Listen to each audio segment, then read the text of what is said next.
Hey everybody, this is Perch, and still feeling quite a bit under the weather. Tiny bit of an understatement, but it's been a newsworthy weekend.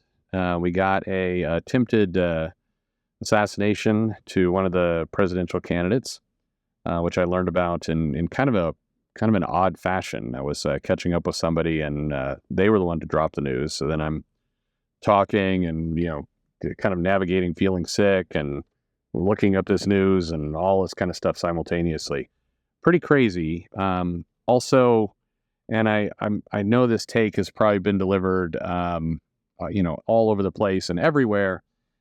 It's one of those things that hyperbole and saying things like, this is the most existential threat in the history of democracy. This is the inevitable result of that. And I'm not going to, people, you all listening to this would get angry if I was comparing and contrasting to other things. But there is a comparison here. And the comparison is when you go to extremes, when you bring up these vast, over-exaggerated threats and occurrences, this is what happens. This is the result. I like to think about it this way. How many of you have been to the airport? And how many of you have stood in the metal detector, the security gate, and the guy goes through it and it beeps. And then they're like, do you have any metal in your pocket, sir? And then he turns around and is like, oh yeah, I've got this giant cowboy-sized belt buckle and, 5 weeks of laundry quarters in my pocket. I guess those are metal. And you're thinking to yourself in this line, in the security line, like, you fucking moron. How many times you've gone through the security detector and you've seen this? Like, how many times? You're carrying around metal. So what the F are you doing? And I like you to remember that moment, because then when you think, hey, exaggerating, saying that, this one individual will end democracy as we know it, or that, or any of the various exaggerated things, whether it's about movies or comics or anything, there's a lot of people listening to these comments, and some of them are able to go, well, I understand that's an exaggeration. I understand. I understand that's that's not really, nobody's going to take that, dead serious. But then remember the one guy who can't remember the metal in the pockets at the airport and think, but there are morons out there. There are lunatics out there. There are people who do not hear this stuff and hear these exaggerations and recognize them as exaggerations. The same kind of dumbass who can't, remember metal when they go through the metal detector. It's a stupidity. It's a lack of self-awareness. It's a lot of things, right? So I think that's the danger. It's on this show. I know I've talked about, why some of these over-exaggerated comments aren't helpful in comics and in other things. When the whole like DC is dying comment is coming out, DC is about to get killed, like that kind of stuff, and then you'd push on it. People are like, well, obviously, nobody thought they were actually going to die. It's like, yeah, some people did though. The morons with the metal in their pockets for the metal detector did. So these exaggerations, these over-the-top things are dangerous because they generate lunatic behavior. Like, for example, Mark Waid. Now, I did who I guess I have to say is a clear, that is an example of a comic creator who walks through the metal detector with metal in his pockets and then throws a tantrum when somebody says they set off the alarm. So what is it that happened? Well, after this attempted assassination, Waid posted this, and I'm reading it verbatim. Pray that the shooter was wearing an RFK Jr. t-shirt. Okay, now what he means by that is, let's hope that we find that the shooter is working for, Robert Kennedy Jr., and therefore, the blame for it can, or any kind of anger toward it can go toward that candidate and, I don't know, damage the Republicans or not damage the Democrats or who knows. And then he follows up with this post that says, if you're just tuning in, some fucking idiot with shitty eyesight just clinched the election for Trump. Fuck. Unquote. Now, if you're reading this, what he's basically saying is, hey, an assassination attempt is going to generate support and basically help a candidate win. There's some logic to that, but I don't think that logic is actually true in 2024. I don't think that this moment is going to have this big bump in the polls for Trump that it might have happened 30 years ago with an assassination attempt. I think that like with Reagan, I don't think it's the same. I think in this case, the people are so polarized that you may see a small bump, but I don't think it will be that big.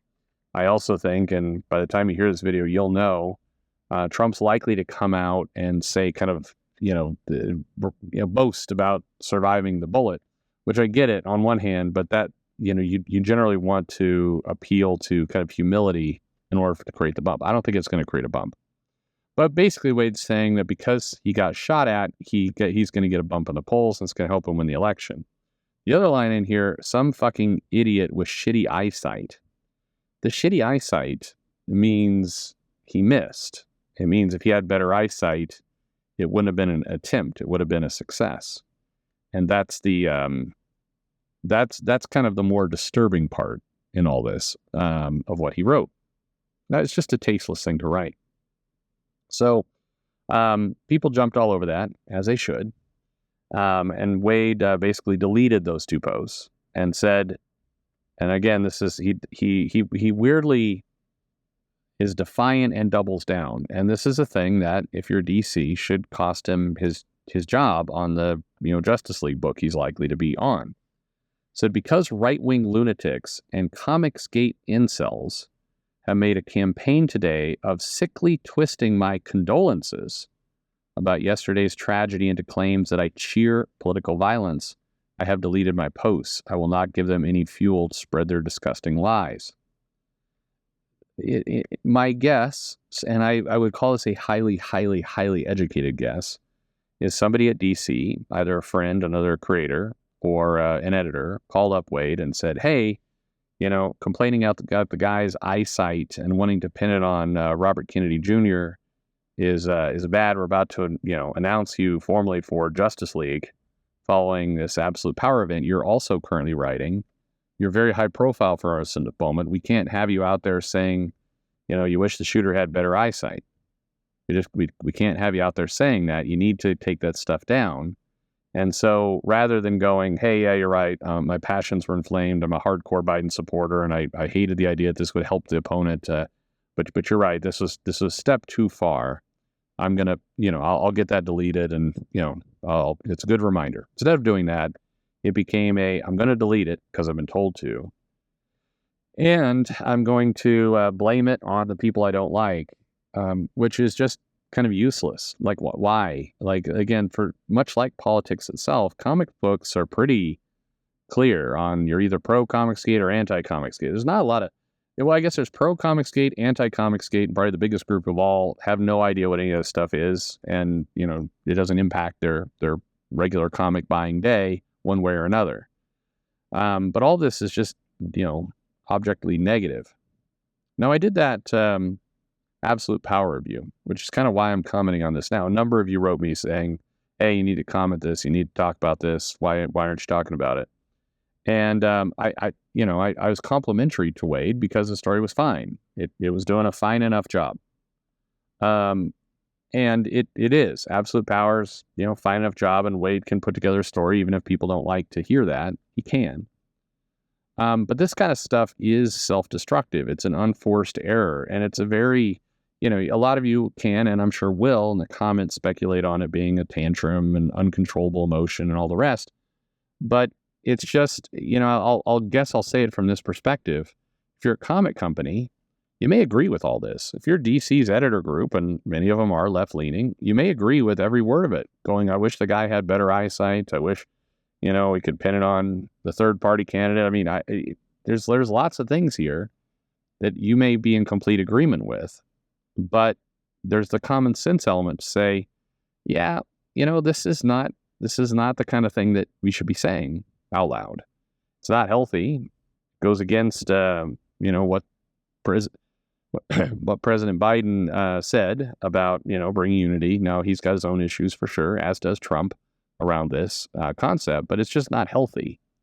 It's not healthy to do, and it's not healthy for comics. It's once again another thing. So I position it completely like this. Regardless of how you feel about Waid, the politics, Donald Trump, Biden, any of this stuff, it's now people talking about this versus talking about the events that Waid's writing. That, from a cold-hearted capitalist comic business perspective, that is the problem. You've got an event. One issue has come out. We're a week into it.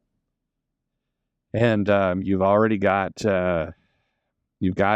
people shouting 1 week into it, not about the comic, not about the twists, not about the turns, not about the heroes losing their powers, not about how they're going to somehow get together to defeat Amanda Waller, not about any of that.